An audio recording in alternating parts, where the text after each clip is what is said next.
রাস্তাঘাটে যা অবস্থা শুরু হয়েছে, মানে কেউ আন্দোলনে নামলেই সফল। আরে ভাই, সিএনজিওয়ালার আন্দোলন করলে সেও সফল, অটোওয়ালার আন্দোলন করলেও তারাও সফল। মানে কয়দিন পর আর সিএনজিওয়ালারা অটোওয়ালার আন্দোলন করবে কি, রাস্তার মধ্যে কোনো বাস ট্রাক বা সিএনজি অন্য কোনো যানবাহন চলবে না, শুধু অটো চলবে। কয়দিন পরে এটাই হবে, রাস্তা এগুলোর জন্য চলাই যায় না। গতকাল মানে আমি এইভাবে যাচ্ছি, সামনে এই তো পলাশ পল্লী বিদ্যুতের ওখানে, আমি আমার মতো করে দিয়ে যাচ্ছি।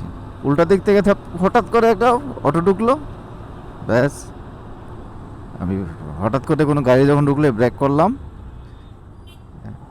স্লিপ করে পড়ে গেলাম।